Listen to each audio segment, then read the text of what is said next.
Again, thank you for joining us. It's our last webinar of 2023.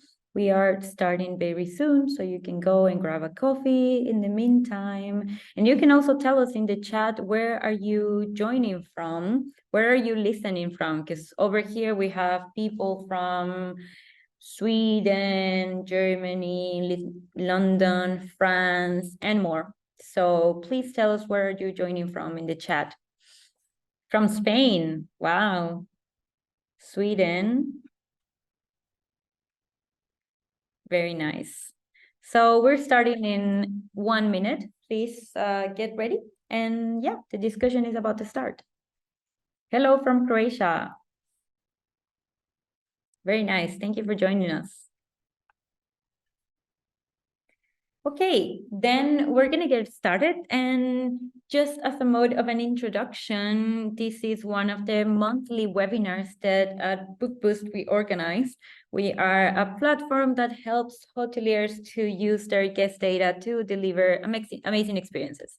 I'm Joanna, I'm BookBoost Marketing Manager, and I'm going to be moderating this webinar. So thank you, everyone. And today we're having a super exciting topic that our audience actually chose in one of our past webinars. So it's going to be super excited because we have so many nice comments and insights to discuss, and also because we have some very nice experts joining us from the industry. So I'm going to go ahead and introduce them so we can get started. So first, we're going to go with Mark from Goki that is joining us today. Hi, Mark. Oh, you're muted. Just hang on. There we go. Had to get that one out the way because, it had to happen at some point. We'll do it early. Thank you so much for having me. I'm from Goki. We provide hardware and software to the hospitality industry. The hardware is a smart lock that goes on your doors, and that allows us to provide digital methods of guest access, so allowing your guests to use their phones to open the doors. And as soon as you're doing that, instead of a key, you're opening up a really great guest experience, allowing from the point of online check-in all the way through to the experience on site. So amazing. Very happy to be here and to talk about the do's and the don'ts for 2024. Exactly. Thank you, Mark, for joining us. And next we have Anna from PropoSales. Hi, Anna. How are you? Hi, Johanna, and hi, everyone. So nice to be here. I'm doing very well, thank you. And yeah, I'm working for PropoSales as an area manager and head of partnerships. And what we do is a proposal tool for hotel. So very often for mice and groups. And our goal is to make that journey as digital as possible, and of course as user-friendly as possible. So really excited to be here and to listen to everyone else and to learn as well. Amazing. Thank you for joining us. Then we have Marco from Atomize. Hi, Marco. Hi, Johanna. Thank you for the invitation. A great pleasure. Thank you. Yeah, my name is Marco. I'm the head of sales for Atomize. We are a Swedish company based in Gothenburg on the West Coast, the Silicon Valley of the Nordics. And yeah, we are helping hotels with our revenue management solution to optimize their revenues and to make the life of the hotels and the revenue managers a bit easier. Doing this already since more than 20 years, a global company. And yeah, assisting more than 1,000 customers already, any kind of hotel, hostel, yeah, but also outside of hospitality, like Formula One, for example, rent-a-car companies, ticketing, and so on. Great. Thank you, Marco, for joining us. So exciting that we have someone from each place, basically, and each corner in the industry. That's really good. And last but not least, we have our very own Dan from BookBoost. Hi, Dan. Hey, Johanna. Hey, great to be here also with all the others, and great to see so many people out there. So my name is Dan. I'm representing BookBoost. BookBoost is a modern CRM and a unified inbox where it's all about customer data and using that to create a great experience. So I'm very excited to talk about this topic here today. Yes. Thank you, everyone, for joining us. And now that we just got out the way with the presentations, we really want to start digging into the topic. So what are we talking about today? We're talking about guest experience. Why? because we know that it's a topic that you don't just talk 1 year and then you let it go until the next year. Basically, guest experience evolves constantly because of the guest expectations. Like guest expectations change, they want different things, new trends arise. And what hoteliers need to do is actually keep themselves updated, right? Keep their teams updated, see whether which trends are good for them, which ones are not so good, and so on. So right now, we will discuss about the do's and the don'ts, so you can actually create an excellent guest experience in 2024. We're going to start with the first part of the webinar covering the do's, and then for the second part of the webinar, we will cover the don'ts. And we're going to try to make it as dynamic as possible. So if you have any comments or any questions, please don't hesitate to use either the chat or the Q&A function so we can take also your questions and make you part of the conversation. So let's kick in with the first question. And this is talking about something that has been happening during the entire year, and it will continue to evolve, which is the bleisure sector. So it is true that when we are building a guest experience, it's not just about the leisure guest or about the business guest, because now we have this new segment called bleisure. So Dan, I want to ask you, how is this, like the bleisure concept, changing the concept of a traditional guest experience? And what can hotels do to tailor their offers for them? Yeah, I think that's a great question, actually. And by the way, before I answer, some of you might have expected Anna here from our side. There's also Anna in Book Boost, and she just asked me to send in as she wasn't feeling well. Some might be wondering what is he doing here. So that's the reason. But very happy to talk about that, and I think it's highly relevant. Like, and it's a good example of how in today's world, where a lot has changed, you can use that to advantages, and bleisure is one of those, where basically it's business and leisure combined, right? And there's a trend going on where business trips are being used in a way that to be combined with leisure, which is a great opportunity, and how this can be utilized. And there's plenty of these kind of examples. And the sort of principles to understand like the demands and the preferences of guests, and that can be done by understanding data. But in this example, like, can be used for example, when there's a business trip planned, to see if that could actually be converted into a bleisure trip, because perhaps this business traveler is actually also interested to take chance of the opportunity, right? Or maybe even bring family and friends with this trip, and so forth. And when you can access a guest and get to explore with the guest what they truly need and what they could take out of their travels, you could actually turn that into an opportunity. And we have plenty of customers that actually do that. There's many more examples, and make big numbers in terms of revenue.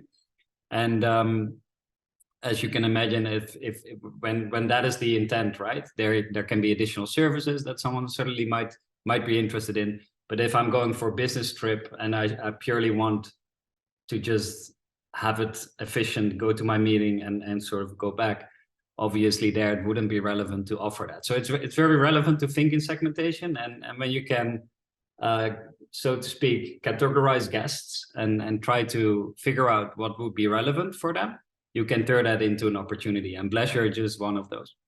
Exactly. And I think it's super relevant what you mentioned about like knowing what to offer, right? Because if you know that a person is going for like a bleisure kind of thing, that they work for business and they can actually stay longer, then you know that you can offer something else. But if they're a pure business, you're not going to go ahead and send an invitation to a couple's massage or something like that. It's going to be like, why are they inviting me to this? Like, what's going on, right? So then definitely one of the do's has to do with pay attention to your guest data.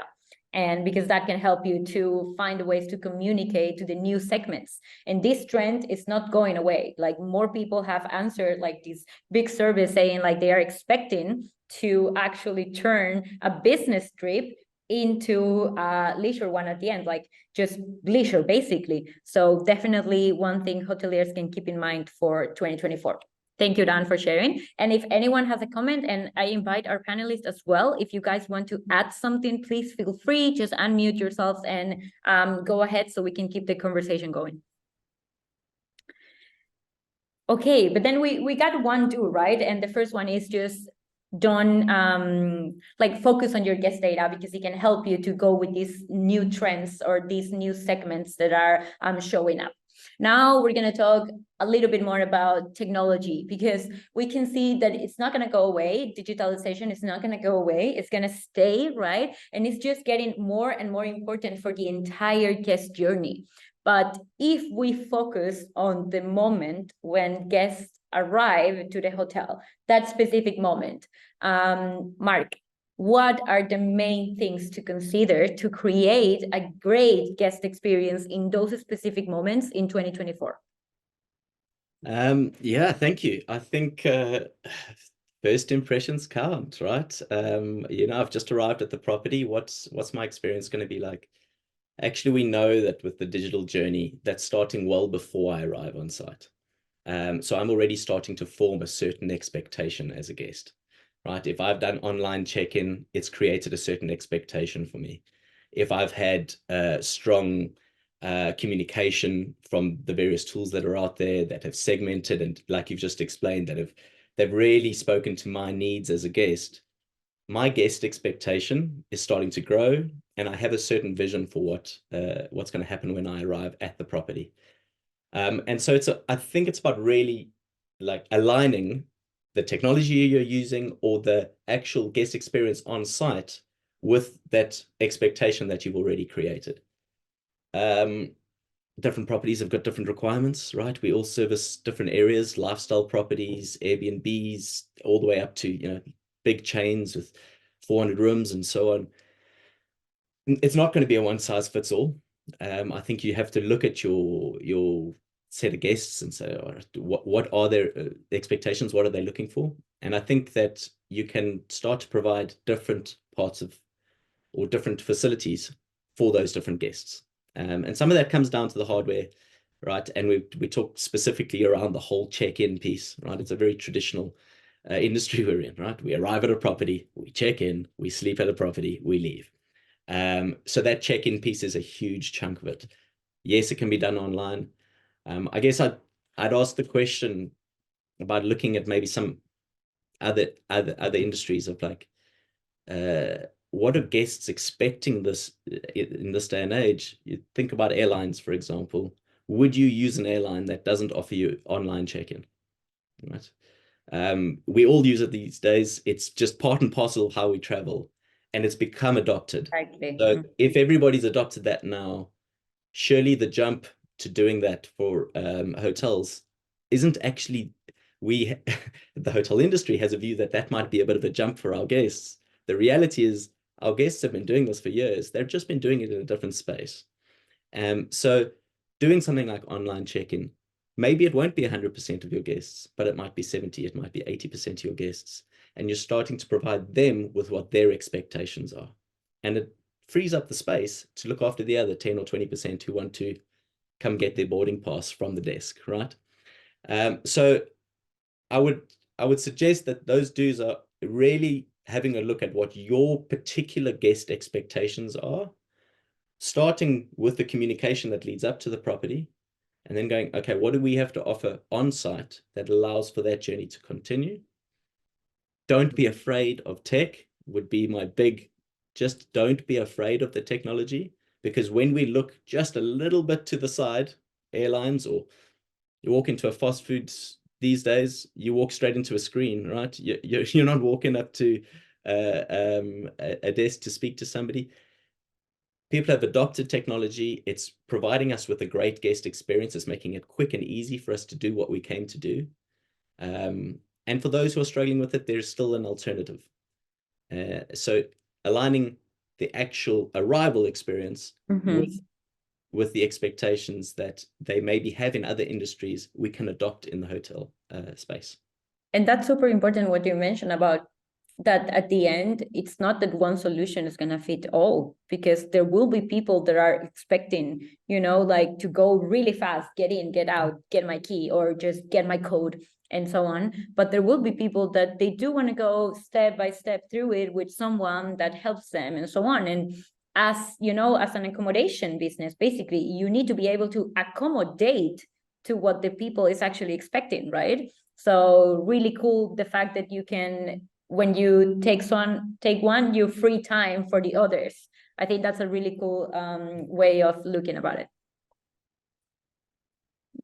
Great. Thank you, Mark, for sharing. And I think what you're mentioning is that guest experience as well. It's not just starting when we get to the hotel. Basically, you already by then had some first impressions, or if you have been involved in a guest journey, you already had some ideas, right, of the communication you had with the guest.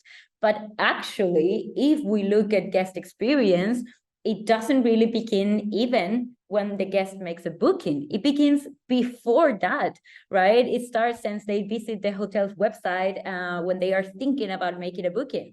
So in this sense, pricing is one more element that we should be looking at and we should be taking care. It's one more element that plays into, has a place in building a good guest experience.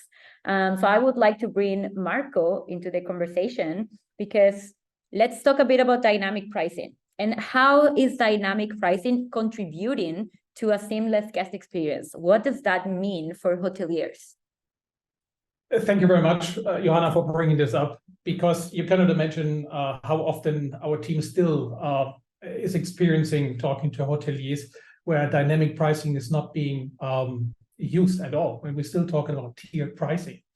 I mean, dynamic pricing contributes heavily to a seamless guest experience by tailoring prices to individual preferences, ensuring competitiveness, optimizing occupancy, improving revenue management, offering flexible pricing models, and providing real-time adaptability to market changes. And a hotelier should focus on a couple of important areas, like personalization, for example. That means a hotel needs to tailor prices based on individual preferences and behaviors of their customers. So knowing who is my customer, what are their needs, is important. Competitive advantage, like staying competitive by adjusting prices in response to market trends and competitors, meaning real-time price adjustments in particular is a must, because a hotel cannot simply wait another 8 hours before it gets a new price recommendation from the revenue management system. What else? Optimized occupancy, for example, maximizing utilization without overbooking, ensuring a smoother experience. That requires price updates per room category individually from each other to optimize revenues and occupancy levels. Moving away from fixed derivations. But still so many customers are using those fixed derivations where whenever it comes back to my question, say, why is it always $50? And you always get the same answers, like it was always like this, or the competitors are doing it the same. How do you know that? So let a modern AI find out that maybe you can afford charging $50 in high season, maybe $20 in low season, but of course that needs to be calculated. Enhanced revenue management, that means identifying peak periods and adjusting prices for optimal revenues. That also requires the ingestion of forward-looking market data of external sources, like booking patterns, weather data, demand trends, and of course an AI that is optimizing week and peak seasons that are not on your radar yet. Flexible pricing models, experimenting with search pricing, discounts, and other models for guest options, but in the same context, avoid offering too many promotions and discounts or tailor-made packages that do not produce anything. We went into properties where they have 20 packages just to attract people, but hardly, maybe one or two really work out and produce something. So concentrate on optimizing the bar rate, which is the base of dynamic pricing, is the starting point. And of course, as already mentioned, real-time adaptability, that means adjusting rates in real time, that enables a property to respond quickly to unexpected events or changes in the market conditions. This ability ensures that the guest experience is not compromised by outdated pricing structures. Overall, I would say dynamic pricing ensures transparency, responsiveness, and a personalized approach, and enhancing the overall guest experience. Yeah. And it's really I mean, sometimes when we talk about guest experience, we can focus a lot on communications, right? Or like how technology can help us to save time, but always towards the guest. But we don't really reflect on how important it is also towards our pricing, because our pricing is also helping us to build a good guest experience. Basically, from the moment the guest is checking out your prices and says like, oh wow, this reflects like the season, this reflects what we're expected, or they are offering the right package, right? Why do you have 20 packages if no one is buying them? Like if you check in your data and no one wants them. And then again, we go back to data. And I think it's really cool because we can tie these to one of the points that Mark was mentioning again about just don't be afraid of technology, because technology can actually help you with those things that you don't need to be manually handling. Really cool. Thank you, Marco, for sharing. And now we're gonna actually take a look at one other side that it's not specifically towards a guest. And that's why I feel like very happy that we have PropoSales today with us, Anna from PropoSales, because we can also look and we can discuss what it is the guest experience where we're targeting businesses, or not just one reservation, but an actual event, because hotels also do sales basically, right, in a higher level. So we know that hotels are not catering only towards individuals, but also other businesses and even groups, and this is different. So there are other things that are involved as well. So Anna, let's reflect a bit, and what are the things to consider when dealing with these groups to deliver a good experience from the business and the negotiation part? Well, thank you, Johanna, for sharing that. First of all, I would like to connect to what you said earlier. I think like the guest journey, the guest experience is an ongoing topic. So, you know, I like very often we come to see like a negative, like, oh, in the hospitality, we haven't done this, or we haven't been here. I think it's more or less like, okay, like it's ongoing, let's get inspired and let's put new things in place. That was the first thing I wanted to share. And second thing was connecting back to what Mark said and saying like the expectations of what someone have is actually not only about that property. It's about hospitality, but also I think everything we buy. Like someone that will buy an event is getting inspired from how they are buying something else. So if we can actually look on any business and say if they are doing something that is super cool, well, I guess that clients afterwards, they would expect us to have that as well.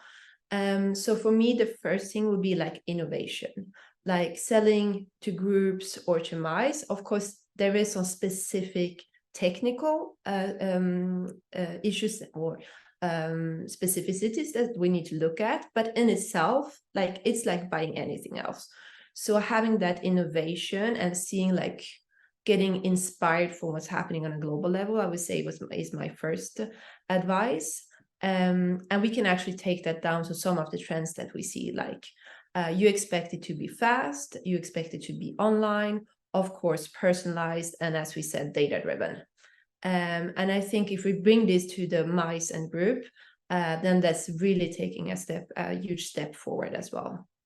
And also there's something like when we talk about personalization, very often we talk about the customer, but I actually like to be the starting point, the hotel. Like in order to be personal with the client, the first thing I think we should do is say like, who am I? Like, what story am I telling? What kind of products do I sell? As Marco said, like, how do I price them? And if I communicate that to a client in a nice digital way, that's going to make them understand my offer. And that's going to make a nice guest experience. And then we're talking about like, then we're focusing on that and not on the price. So yeah, I would like to start a journey with like who I am. And once that has been defined, start to look on my clients and like, who are they and how can I get those to come together so that my offers actually talks to the client that I want to have. Amazing, Anna. Thank you for sharing. And definitely, I think sometimes we might think, as I mentioned before, that guest experience, maybe it's only one thing, but at the end, it is not. If you really look at it, it involves every area of the business. marketing department, sales department, guest relations, technology, reservations, revenue management department, and so on. So once again, that's why we are super happy that we have one expert from each area joining us. So with that, we've actually covered the first 4 do's that we wanted to discuss today. And now we're gonna move into the don'ts, because we also want to avoid mistakes, right? So we also want to discuss about, okay, what things can we avoid, and how can we continue building a good guest experience for 2024? So how are you guys doing? Are you good? Do you need some water? Are you good to go to continue with the questions? Yeah. Good. Let's go. Okay, great. Then let's continue. And now we're going to focus, as I mentioned, on some of the don'ts. And one big don't when it comes to building guest experience for 2024, we already mentioned it, but we're going to dig a little bit deeper into this. It is, don't close yourself to your guest needs and expectations. You cannot just say, I have a business, I will do whatever I want to do. I don't care who my guest is, or I don't care what are they expecting from me. Even though it is tough to keep yourself updated, right? Because guest expectations, they just keep changing. You should still aim to get familiar with them and to understand them. Now, of course, guest expectations can be hard to predict. So here comes the question, Dan. What can hotels do to better understand guest preferences, behaviors, ultimately leading to a more tailored experience? Yeah, thanks, Johanna. I think that's highly relevant. And basically, what's actually been recently published was a study by Forbes that I think is very interesting to refer to here, which stated that 96% of consumers become disloyal to brands where they face complication. And complication is basically by misunderstanding, right? And that can always happen, of course. I mean, nothing is perfect, but it's so important to be closely connected with your customers, with your guests, to understand them and to be basically, if things are not flawless, to understand that and fix that, right? Because in today's world, and Mark, you referred to airline industry, I think it's highly relevant, and I think we can make a lot more of those comparisons where, for example, how we use the phone today, right? Like how easy it is to do everything on a daily basis, whether it is to get from A to B or to book a taxi or to listen to my favorite songs on Spotify. And in fact, I even get recommendations for other songs that I might like because they really try to understand me, right? So we expect that in other industries, and we're the same human being when we travel to hotels, right? So it's, I think, highly relevant to try and understand for that reason, but also if you turn it around, you can create opportunity out of it. So for example, by understanding what your guests' preferences would be, and we discussed the bleisure example at the start of today's conversation, but also you could ask guests for certain preferences. Perhaps guests have certain allergies or so. If they do, it would be great to understand that, but also to save that for a potential future visit. Because how great if I come back and the hotel knows that about me and they acknowledge it, like, hey, we got you covered, no worries. Mm-hmm. We are aware of that, and we've taken it into consideration. So it's not only to not lose customers, you can also create opportunity out of it when you understand guest preferences. And yeah, also here it comes down to data, because the digital ID of a person is data, right? The digital profile. And when that is done correctly, this is very feasible to accomplish. And in fact, I would like to refer and share one story which I absolutely love, as I think this is such an interesting example that explains this in a different way. There's one of our customers on Gotland, here, a Swedish island, Vidhavet. They have beautiful properties, and it's quite it's really decent, but it's also quite basic. So it's like lean luxury kind. And what they want to make their guests aware of is the energy they consume. So in fact, when you book without electricity and water usage and so forth as the cost for that. And that is then added throughout the stay. And you also have the ability to turn down heating, to turn up heating. When you take a shower, you see how much energy you consumed, and that you can then monitor. And by the end of your stay, you're billed for what you used, basically. And I think that's tremendous because it makes people aware of resources, which is a highly relevant topic, in my opinion, in today's world. And but also that's part of their brand. They believe that's important, and they want to express that on their guests. But also imagine if next time you come back, and for example, I'm a low energy user, and already the property I'm staying at is prepared for that. Hey, we put the heating on the same temperature as last time because we reckoned you rather, are aware of that and keep it low. I mean, I would be so excited and would totally talk about it to my friends and my family, which then creates word of mouth. I will want to come back to it because it's really close to my identity, Totally. So, I mean, whatever identity it is, when you can understand your guests and really get close to that and tailor the experience, you can create great opportunity out of that. And in fact, like customers that do that, we see a big difference to those that don't. Of course, not everyone has the same abilities, right? Some have different facilities and so forth, but the principle is applicable in many different ways. But customers that do that generate up to 30% more revenue than those that do not. So it's a massive figure, and it's just because in today's world, and some others mentioned that as well, like everything happens so fast and so spontaneously. When I get things at the right time, I will react to it. And so it's a great opportunity to try and understand guest preferences and then tailor the experience to it. Like guests love it. Yeah. Definitely. Yeah, imagine they welcome you, right? Like, oh, you're allergic to this, no worries. We eliminated this from your minibar or from your breakfast order. That would be really cool. Thank you for sharing that. And just a few practical things that you guys can actually do this, like month by month, just set up meetings, quick meetings with your team where you review your data, right? Where you get these reports to just see, okay, what type of guest did we got last month? What was the most preferred service? What was the service that was the most popular? What was not selling well, and so on. So you can understand how it varies from season to season. Definitely just take a step towards understanding your data because it's going to help you understand your guest really well. So the first don't, right? Do not overestimate your guest preference. Don't close yourself to it. Now let's move on to the second don't, because we need to keep going the conversation. And another big no has to do with overestimating a good balance between technology and human touch.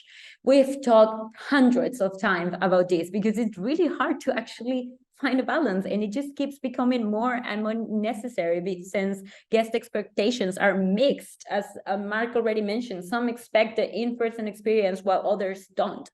So Mark, I'm gonna go back to you now. How can hotels identify which touch points can make use of technology and find a balance between these two things? I love that example you gave, Don. I think that's great. I think we're seeing more and more properties start to create their unique experiences. I think properties are realizing that they have to stand out. And in order to stand out, there's a big chunk of technology that's allowing properties to do that. That example you gave would be a very difficult example to not use technology, right? Like how do they tell you about your energy usage if the person at checkout is saying, and I just wanted to let you know that blah, blah, blah, blah, blah. It just wouldn't be the same experience. Technology's given that experience to that property. Excuse me. I think the tech there, in that example and in most, technology is there to give your guest convenience, and it's to provide service, right? Now that service, maybe in the world of atomize and proper sales and so on, that is from an operations perspective, or it's from a guest perspective. But technology has been built because it's there for convenience, right? Or to deliver a service to that guest. So I would say my don't is about, don't put technology in for the sake of technology. There needs to be a real purpose behind that tech. What are we trying to achieve here? What's that unique experience that we're delivering for our guest, right? We have properties, for example, that have been able to go completely staffless. They've taken a very considered approach and said, we're going to go more down the Airbnb type route, where our communication is going to be really strong, and we're going to be very clear, and we're going to offer opportunities to message and engage with us at any stage, but they're not going to see somebody at a front desk. They're going to use their phone, they're going to open the door, they're going to go to the property. They're going to go to their rooms, they're going to have their experience, they're going to message and ask for anything they might need. The content that they might need is in the application. And the expectations for that guest was set, the experience that they would expect from that particular place they've booked meant that technology services all of that. But you can go miles with technology these days, right? And you could go all the way, and we've seen some properties do it, and they use it as their unique, but we've seen some other properties do it who aren't using it as their unique, right? So do we need to go down the route of, I can close the curtains with my phone, and I can do this and adjust the lighting to have flashing lights? And do we need flashing lights in a hotel room? Simple examples. Maybe if that was your unique and you had a concept to that room, then that would be appropriate. But adding those levels of technology, I use silly examples to prove the point, but adding those levels of technology, unless you really need them, actually complicate things. And the best tech that all of us use on a day-to-day, the Ubers and the Amazons and so on, have become the best by being simple. So provide your guest with a very simple, clean experience that is convenient, that is providing a service, and that really it has a purpose, right? It's got a very clear purpose about the experience that you're trying to deliver. I hope that's made sense. Definitely, yeah, for sure. And I think what you mentioned, right? Like, don't use technology for the sake of technology or because everyone else is using it. Sometimes we see like, yeah, but that hotel does it, then we should do it. Yeah, but like, are your guests expecting that? Well, and the best ones are going to win, right? So all airlines offer online. I'll go back to that example. All airlines offer online check-in now. You wouldn't use one that doesn't, because they introduced it to the market. It really works. It makes travel a whole lot easier. And now that's what we want to do, right? And we're really excited about the security and keeping our laptops in the bags, and that's going to make things go faster too. And we like seeing this technology improvement, and we don't want to underestimate guests, because every guest is engaging with tech all the time. We do know these things that work, and when we see it in one industry, we expect it in another, but only if it's going to add value. So that's why it's like the purpose, like what is the experience we want to deliver? Think about that purpose, because if you keep the purpose, this is my list, this is what I want to achieve, it allows you to keep it simple. And that's what to kind of add to that, is that if I can keep it simple, I'll achieve that purpose. Definitely. A lot of crazy examples, but also really good ones, because it is what is happening. That's what we can see, definitely. So thank you, Mark, for your answer here. And now let's continue. And I think whenever we talk about something that will happen next year, or analyzing what has been happening, we always talk about the trends, what has been happening, right? So the third don't that we have here is related to the trends, to not overestimate them, because it is showing what will happen soon. For example, right now, studies like the Sideminder travel report from this year, for example, is showing that people will travel more. That has been confirmed already. So despite the crisis and rising of the living costs, right, they will still take vacation, although they might compromise in extra services and go strictly for a room, not really for all the additionals. So let's reflect on that from a pricing point of view. And Marco, can you tell us how can hotels leverage this specific knowledge, right, about this trend that people will keep traveling but without spending that much? Absolutely agree with what you said, and also what Mark said before.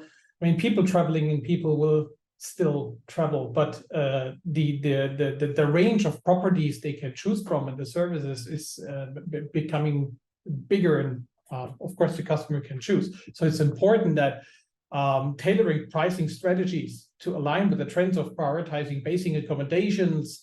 Hotels can effectively attract and accommodate a broader range of travelers, even in the face of economic challenges and rising living costs.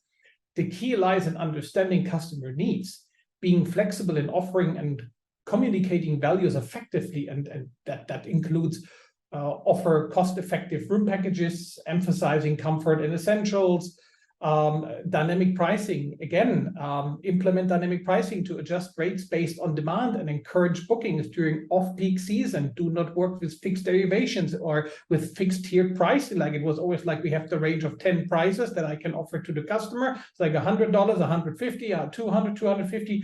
There's $50 in between.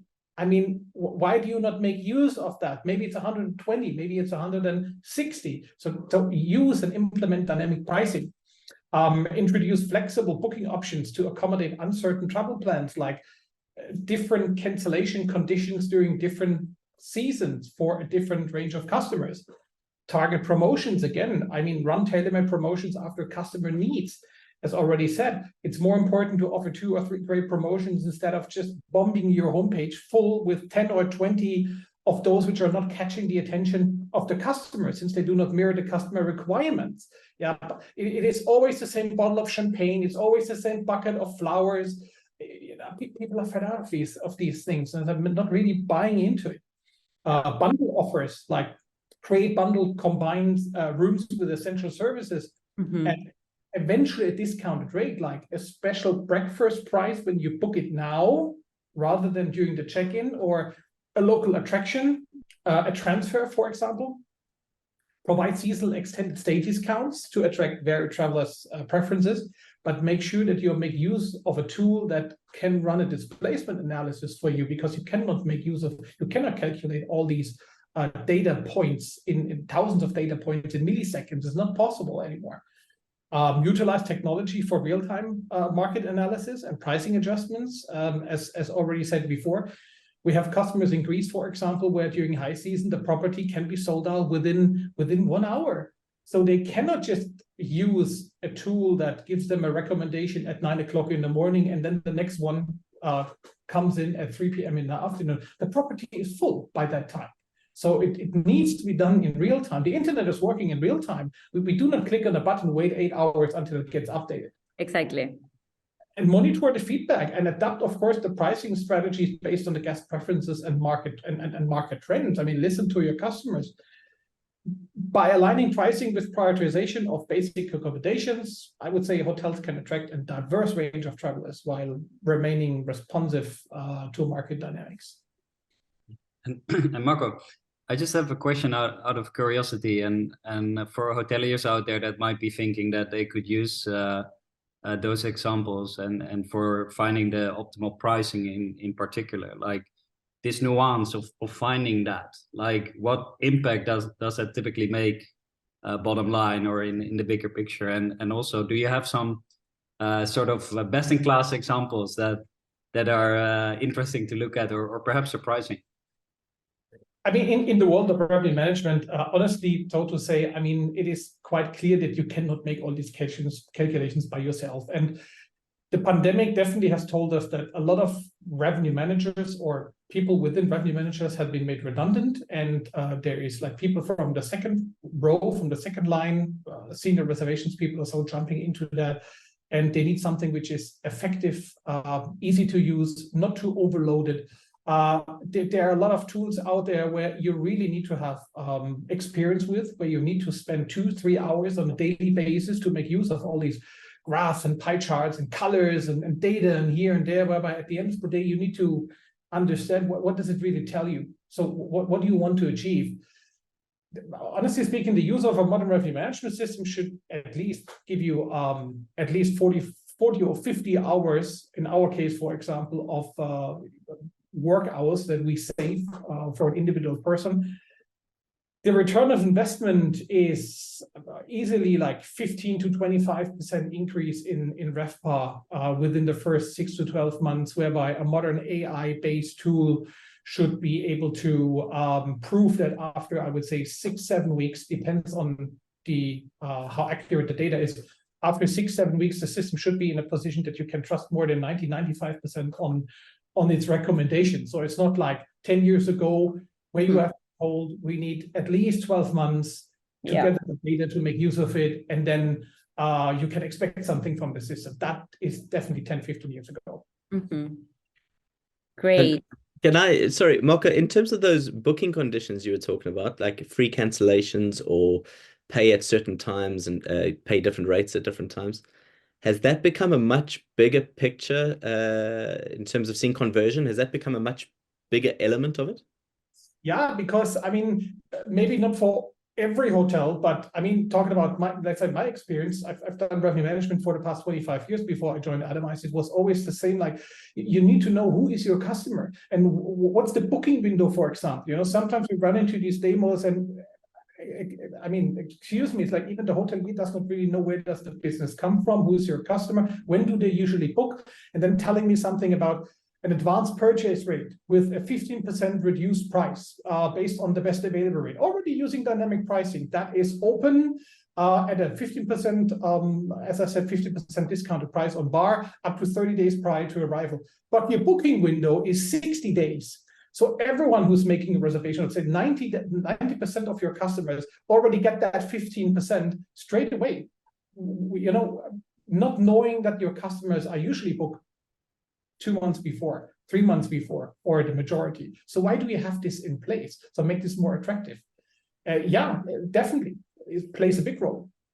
And it was a really good example. And I would say that, again, we go back to the point, what you just mentioned, like you need to understand who your guest is to be able to make these things and to implement these comparisons, to implement these like small changes that can make really a big effect on your bookings, right? On the amount of people that closes and the amount of people that says like, okay, I'll book now. So really, really nice. We have one question for the audience, but before that, I want to go into our last don't of today. And basically our last don't talks about personalization. Don't think that personalization is only useful in your communications. I think sometimes we believe that, oh, it would just help me to send an email saying their name or an email for their birthday or something like that. But actually, personalization is part of the entire guest experience, and it can be present in every area of a hotel. So if we talk about sales and events in a hotel, how can personalization help them to bring better results and create an overall better guest experience? Anna, can you help us with that? Yes, sure. So first of all, I want to start by saying the don't straight away. So don't mix up the personalization with unique content creation. Like when it comes to meeting at events, as you say, for me, it's really like the beginning of the guest journey, because you don't even know that you're going to come. So we're going to communicate to you. We're going to send you an offer, and we want to make sure that that offer actually is appealing to you, and that is a nice experience. And sometimes you see hotels and they are so keen to make it personal. So instead of having a solution that will make them be fast and effective, they actually make like one offer for each customer. So this is basically like the opposite of what Marco said, where we see like the packages when it's B2C. I agree, we always see the same packages. And here we tend to see like offers that are completely different for every customer. And for me, that is not personalization. That is just like something that we should avoid, because it's time consuming. We don't know about the quality, because we don't know if it meets the expectations that we actually have. We can, of course, have errors both on the pricing, but also like spelling mistakes and those kind of things that we definitely don't want to have. So that is something that we want to avoid. And in order to do so, I think it's very important to have a tool so that we can make personalized offers, but from content that already exists, so that we can just build those offers very easily and make sure that we both do it fast, because we know that is important, but also we know that we have the quality and we know that it meets the standard of this hotel. And I think that is super important.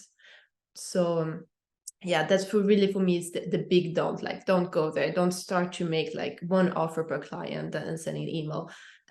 Because then suddenly we have hotels, they can spend like 2 hours just on creating that perfect proposal, whereas it could take 20 minutes. And that's a huge loss of time. And it's also not very rewarding for the person that is actually doing it.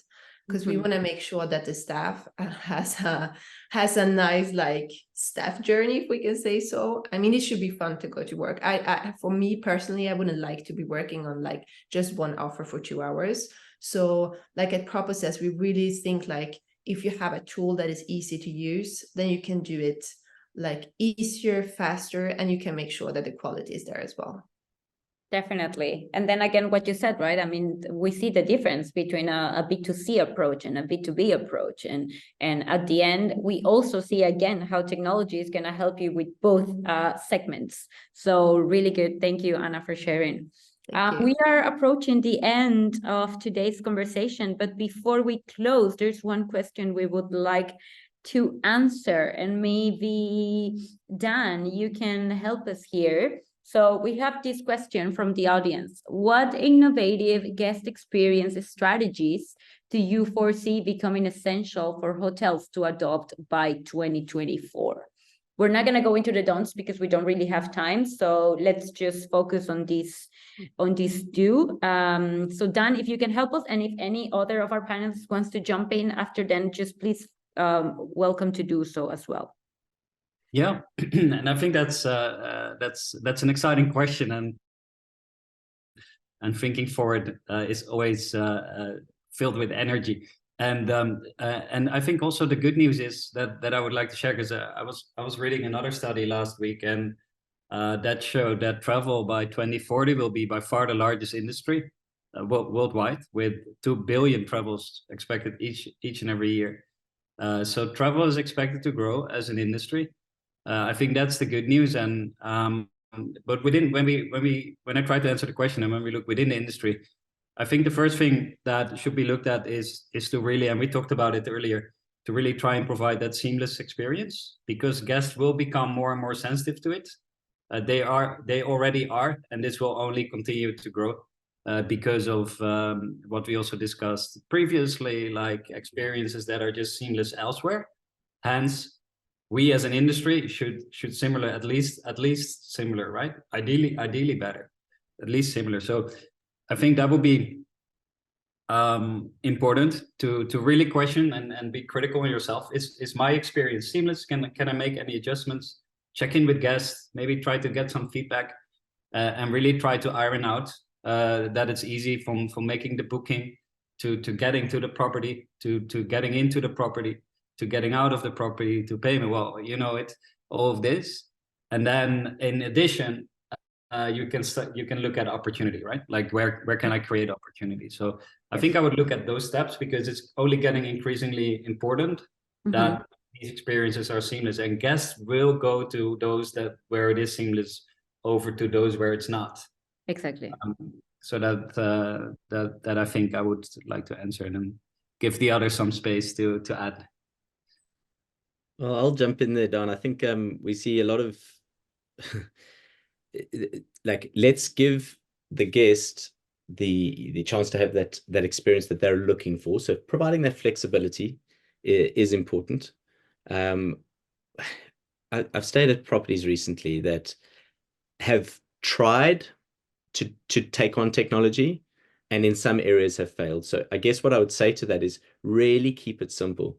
So if someone has asked me to do an online check-in form, and then I arrive at site and they put a form in front of me with a pen, and you go, oh, my expectation was here, and now it's dropped again. All right. Or to your example, Don, when someone asks, do you have any allergies? And I then tell you my allergies, only to then be asked again when I arrive, or for that not to be taken into account. Exactly. Are you here for any reason? Yeah, I'm here for my anniversary. And you think, well, maybe they'll give me a discount, or maybe they'll give me an upgrade, or maybe they'll maybe they'll just say happy anniversary. Exactly. It's not used, and you kind of go, well, these are missed opportunities. And I think goes back to technologies should be replacing the things that are hard to do, that nobody enjoys, right? Like taking payment was always a bit of a nonsense event. That's out of the way now. It's quick, it's easy. Payments aren't a pain point anymore. So adopting those that allow your staff to move from being like receptionists to hosts, to be able to say, okay, I can look at this information and go, I believe you've got an allergy to nuts, and happy anniversary, because you've presented me with the information, because you've collected it. So following through on some of the technology is a challenge for some properties. And that's where it goes back to keeping it simple, I think. Amazing. I think both super important points. And with that, we've reached the end of today's conversation, today's webinar. Thank you to all of our panelists for joining. I think we've definitely gathered a lot of information. I hope you guys have been taking notes, because there has been so much advice and notes and interesting things to share. So thank you for joining us. This has been the last webinar of 2023, but make no mistake, we come back in January 2024 to start again with these nice events. So thank you everyone for joining, and thank you to our amazing panelists of today. Thank you, and have a good evening, a good afternoon, wherever you are in the world. Bye-bye. Thank you. Happy holidays. Happy holidays. Thanks. Bye. Thank you. Bye, Bye. everyone.